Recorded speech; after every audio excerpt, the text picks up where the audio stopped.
नमस्ते। चर्चा में आपका स्वागत है। मैं हूं शिव मिश्रा।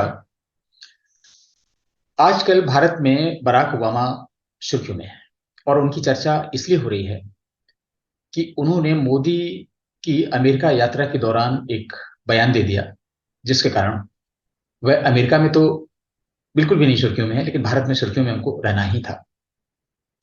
इसका एक स्पष्ट उद्देश्य था और वो उद्देश्य पूरा हो गया।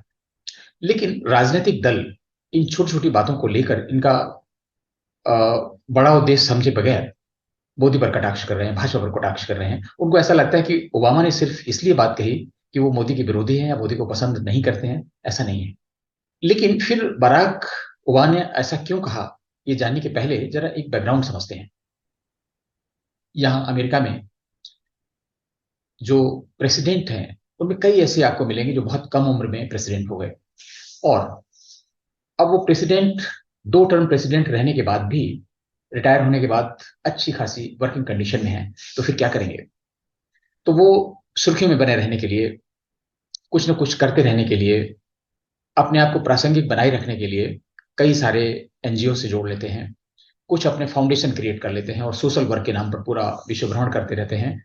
और जहां कहीं जरूरत होती है, ऐसे तमाम सारे संगठन हैं पूरी दुनिया भर में जो इन फाउंडेशंस को पैसे भी देते हैं और उनके मन मुताबिक काम भी कर देते हैं। बराक ओबामा इतनी कम उम्र में प्रेसिडेंट बने, और जितने भी यूनाइटेड स्टेट्स में बहुत कम उम्र में प्रेसिडेंट बनते हैं, उनके साथ में एक खास बात होती है कि वो सर्वगुण संपन्न है। किस तरीके से पॉलिटिकल मैनेजमेंट उन्होंने किया है अमेरिका में, जहां पर क्रिश्चियंस के अलावा हिंदू, मुसलमान, डिफरेंट डिफरेंट कंट्रीज के तमाम सारी मिक्स्ड पॉपुलेशन है। तो सबके वोट हासिल करना ये आसान काम नहीं होता है। तो आप समझ लीजिए कि वो सर्वगुण संपन्न है, सभी कास्ट क्रीड से वोट हासिल करने की क्षमता रखता है, इसलिए वो प्रेसिडेंट बना है। बराक ओबामा को समझने के लिए आपको समझना पड़ेगा कि जो भारत में अरविंद केजरीवाल हैं, बराक ओबामा उसका बहुत विशाल रूप है। और जिसे अच्छा शब्द है नहीं है, असंसदीय शब्द कहा जाएगा, नौटंकीबाज है। प्रेसिडेंट रहते हुए तो अमेरिका में बहुत सारे स्टिपुलेशंस होते हैं, बहुत सारे काम अपनी मनमर्जी से नहीं कर सकते हैं, वक्तव्य नहीं दे सकते हैं। लेकिन रिटायर होने के बाद वो सब कुछ कर सकते हैं। भारत की तरह नहीं होता है कि भारत का प्रेसिडेंट रिटायर हुआ फिर किसी को पता भी नहीं चलता कि रामनाथ कोविंद कहाँ गए। लेकिन अमेरिका में ये लोग अपनी प्रासंगिकता बनाए रखते हैं। तो बराक ओबामा भी कई संगठनों से जुड़े हुए हैं, और जब कम उम्र में प्रेसिडेंट बने तो कैसे बने आपको बता दें। बराक ओबामा के पिताजी मुस्लिम हैं, थे। इनकी मां क्रिश्चियन थी। इनकी पत्नी अफ्रीकन एक रिलीजन है, लेकिन क्रिश्चियनिटी के नजदीक है, क्रिश्चियन है। अब इस तरह की चीजें हैं इनके पास। ओबामा ने बहुत अमेरिका का सामाजिक अध्ययन किया, और प्रेसिडेंट बनने के पहले वो सब कुछ किया, वैसा ही लगभग किया, आप अंदाजा लगा सकते हैं जैसा केजरीवाल करते हैं। उनकी जेब में कभी आपको हनुमान जी की छोटी सी मूर्ति मिल गई होगी, क्योंकि 40 लाख वोटर हैं अमेरिका में हिंदू भारत के। तो हनुमान जी की फोटो निकल आई, लोग ग्लैड हो गए, करिए ओबामा तो हनुमान भक्त हैं। इतने वोट पक्के हो गए। इसके अलावा इंडोनेशिया जाएंगे, किसी मुस्लिम कंट्री में जाएंगे, तो वो स्कल कैप लगा के नमाज भी पढ़ लेंगे। एक चीज हो गई। और जो चर्च है अमेरिका के, जो बहुत शक्तिशाली चर्च है, बहुत पैसे वाले चर्च है, वहां भी जाएंगे संडे को, और उनकी जो सोशल सर्विसेज हैं उसमें भी भाग लेंगे। इनकी पत्नी तो बहुत लगी रही। और इस तरीके से ओबामा ने अपने को बिल्कुल फ्रेम में फिट कर दिया प्रेसिडेंट के, और इनको प्रेसिडेंट का टिकट मिल गया। प्रेसिडेंट जीत भी गए और दो बार प्रेसिडेंट रहे। और जो वर्तमान प्रेसिडेंट हैं जो बिडेन, इनके एक कार्यकाल में इनके वाइस प्रेसिडेंट थे। और बहुत कम लोग ये जानते होंगे कि ओबामा का धर्म क्या है। अमेरिका में भी लोग नहीं जानते। कुछ लोग कहते हैं कि वह इस्लाम फॉलो करते हैं, कुछ लोग कहते हैं कि वह क्रिश्चियन धर्म फॉलो करते हैं, और कुछ लोग कहते हैं कि वो सभी धर्म को फॉलो करते हैं। लेकिन असलियत यह है कि वो इस्लाम को फॉलो करते हैं। उनके जो नजदीकी सूत्र हैं वो बताते हैं कि उनके घर में इस्लामिक वातावरण रहता है। और चूंकि वो बहुत ही एडवांस्ड अमेरिकन हैं, इसलिए उनको भारत के मुसलमानों की तरह मत समझिए कि वो 5 वक्त की नमाज पढ़ेंगे और इस तरह से काम करेंगे। वो इसी तरह के मुस्लिम हैं जैसे भारत में जवाहरलाल नेहरू थे या महात्मा गांधी थे। मीन्स वो मुस्लिम नहीं है, लेकिन मुस्लिमों के साथ खड़े थे। तो बराक ओबामा सामाजिक संस्थाओं से जुड़े हैं और अच्छी खासी लंबी उनकी उम्र अभी पड़ी है। उनको पैसा भी चाहिए, इसलिए कहा जाता है कि ये बयान देने के लिए उन्हें $4 मिलियन पेमेंट किया गया। और ये अमेरिका में कोई बहुत बड़ी खबर नहीं है। अमेरिका में ये चलता है। लॉबिंग एजेंसी है जो आपके किसी काम को करवाने के लिए पॉलिटिकल इश्यूज पर लॉबी कराएंगी, लॉबी क्रिएट करेंगी आपका काम कराने के लिए, वातावरण क्रिएट करेंगी। और बहुत सी ऐसी एजेंसी हैं, अगर आप कोई कंपेन करना चाहें अमेरिका में तो पैसे लेकर आपका कंपेन भी करेंगी। और इसलिए आपने देखा होगा कि जो इस्लामिक वामपंथ गठबंधन के कंपेन हैं वो बहुत चलते रहते हैं।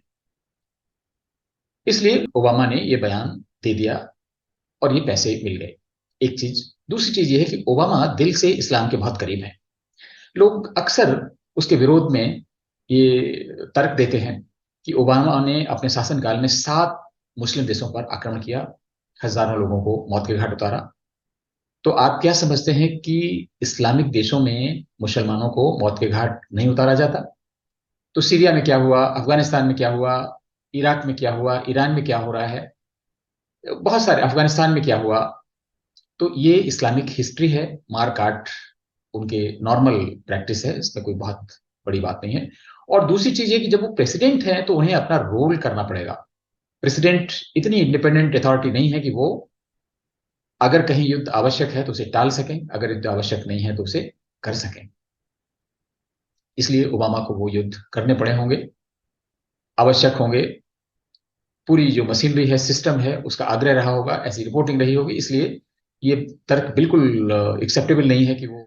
अब बात रही कि वो भारत के विरोध में ऐसा क्यों कहा। तो उनका बयान ऐसा बिल्कुल भी नहीं है कि भारत का बंटवारा हो जाएगा। उन्होंने कहा कि भारत में अगर मुसलमानों का ध्यान नहीं रखा गया तो विभाजन बढ़ जाएगा। मतलब उनको मालूम है कि अभी सांप्रदायिक आधार पर विभाजन है समाज में, वो विभाजन और बढ़ जाएगा। लेकिन उसको बढ़ा चढ़ाकर ऐसे पेश किया जा रहा है कि एक बंटवारा हो जाएगा। और आपकी जानकारी के लिए बता दें कि भारत में अब कोई बंटवारा नहीं होगा। या तो भारत जैसा है वैसा रहेगा, या फिर पूरा का पूरा इस्लामिक देश बन जाएगा। क्योंकि अब बंटवारे जैसी स्थितियां नहीं रही। कोई भी बड़ा शहर हो, छोटा शहर हो, हर जगह रोहिंग्या बांग्लादेशियों ने पूरा घेर रखा है। आप ये समझिए कि उत्तराखंड में अ, चमोली, उत्तरकाशी में आपने देखा कि बहुत झगड़े झंझट हो रहे हैं। एक घांगरिया गांव है, लास्ट गांव आप कह सकते हैं। इसके बाद में हेमकुंड साहब और वैली ऑफ फ्लावर्स के लिए ट्रैकिंग का रूट बचता है। बताते हैं कि घांगरिया में भी रोहिंग्या और बांग्लादेशियों की बस्तियां हैं। तो इस तरीके से पूरा ऐसा प्लान बना हुआ है कन्याकुमारी से कश्मीर तक, और वैट द्वारका से लेके असम तक चारों तरफ जाल बिछ गया है। तो इसलिए या तो आप बिल्कुल चिंता न करें, भारत का बंटवारा तो नहीं होगा। या तो ऐसा देश रहेगा, या फिर पूरा का पूरा देश इस्लामिक देश बन जाएगा। और इसमें भी कोई शक शुबा की गुंजाइश नहीं है कि गजवाए हिंद अपने चरम पर है। आज तक इतनी सख्ती से, इतनी तेजी से गजवाए हिंद की प्लान कभी नहीं चला जितना आजकल चल रहा है। इसका कारण क्या है, ये आपको समझने की आवश्यकता है। और आपने पीएफआई और अन्य दस्तावेजों से देखा कि 2047 तक उनको भारत को इस्लामिक राज्य बनाने की प्लानिंग है।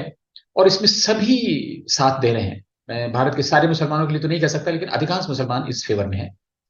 तो इसलिए जितने भी शांति दूत टाइप के लोग हैं, वो प्रेसिडेंट हैं या क्या हैं, इससे कोई फर्क नहीं पड़ता। और फिर जब शांति दूत हैं तो चाहे वो उपराष्ट्रपति हो भारत के या अमेरिका के पूर्व राष्ट्रपति हो, वो सब अपना अपना अंशदान इस गजवाए हिंद में आहुति के रूप में देना चाहते हैं। ओबामा ने भी वही दिया, और साथ साथ में पैसे भी कमा लिए। तो इससे अच्छा धंधा क्या हो सकता है, आम के आम गुठलियों के दाम। तो बराक ओबामा ने यही किया। लेकिन अगर बराक ओबामा ऐसा कुछ करवा सकते तो वो हमेशा क्यों नहीं करते हैं? क्योंकि हमेशा उनको कोई पैसे नहीं देता।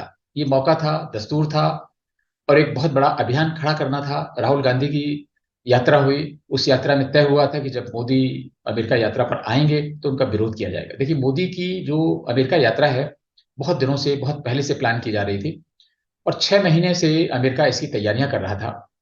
और सभी को मालूम था। तो राहुल गांधी ने जो अपनी यात्रा बनाई वो इस ढंग से बनाई कि उसकी जो विरोध की बैकग्राउंड तैयार कर सकें, और उन्होंने पूरा खाद पानी यहां पर दे दिया।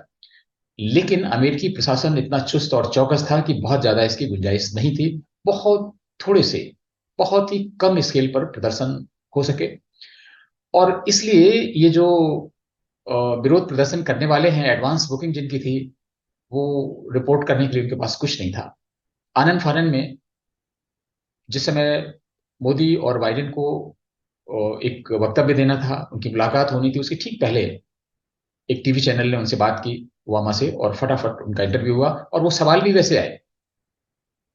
और अमेरिका में इस तरह की लॉबी पूरी अमेरिका में सक्रिय है। आप कहीं भी जाइए, अगर उनको मीडिया में इस तरह के सवाल देखने हैं तो राहुल गांधी से भी वही पूछेंगे, मोदी जी से भी वही पूछेंगे, सब कुछ वही पूछेंगे, और ऐसा दिखाने की कोशिश करेंगे कि जैसे हिंदुस्तान में मुसलमान बहुत बड़े विक्टिम हैं। लेकिन सच्चाई इसके विपरीत है। हिंदुस्तान में हिंदू बेहद त्रस्त हैं। वो दोयम दर्जे के नागरिक नहीं, लास्ट दर्जे के नागरिक हैं। पता नहीं कितने दर्जे बने हुए हैं। और मुसलमानों को यहाँ विशेषाधिकार प्राप्त हैं। लेकिन राजनीतिक इस्लाम, जो पॉलिटिकल इस्लाम है, पूरे नैरेटिव बनाने के लिए माहिर है, उसकी एक्सपर्टाइज है। अंतर्राष्ट्रीय स्तर पर उन्होंने नैरेटिव बनाया हुआ है कि भारत में ये समस्याएं हैं, वो समस्याएं हैं, ताकि भारत की सत्ता, भारत की सरकार थोड़ा हतोत्साहित हो, और कम से कम अगर उनको फेवर ना करे तो उनके विरुद्ध में कोई काम ना करे। और ऐसे में जब भारत यूनिफॉर्म सिविल कोड की तरफ बढ़ रहा है, तो आपने देखा होगा कि वो देवबंद से लेके मुस्लिम पर्सनल लॉ बोर्ड से लेके सारी संस्थाएं एक एक करके सामने आ रही है। अभी कहीं कुछ नहीं है, धरातल पर कहीं कुछ नहीं है, लेकिन उन्होंने विरोध करना शुरू कर दिया है, सुर्खियां बनाना शुरू कर दिया है। और ये पूरे अंतर्राष्ट्रीय स्तर पर जिस समय यूसीपीडीसी आएगा, ये ऐलान किया जाएगा कि भारत में मुसलमानों का शोषण हो रहा है। हकीकत यह है कि हिंदुओं के मंदिरों पर सरकार का कब्जा है। उसे स्वयं शिक्षा देने का अधिकार नहीं, उसके अपने कोई स्कूल गुरुकुल नहीं है। उनको सामान्य संवैधानिक अधिकार नहीं है जो मुसलमानों को प्राप्त है। तो आप सोच सकते हैं कि भारत में विक्टिमाइज्ड कौन हो रहा है, हिंदू या मुसलमान? भारत के असली विक्टिम हिंदू हैं। और मैं तो कहता हूं कि भारत में हिंदू आज तक स्वतंत्र ही नहीं हुआ। नमस्ते।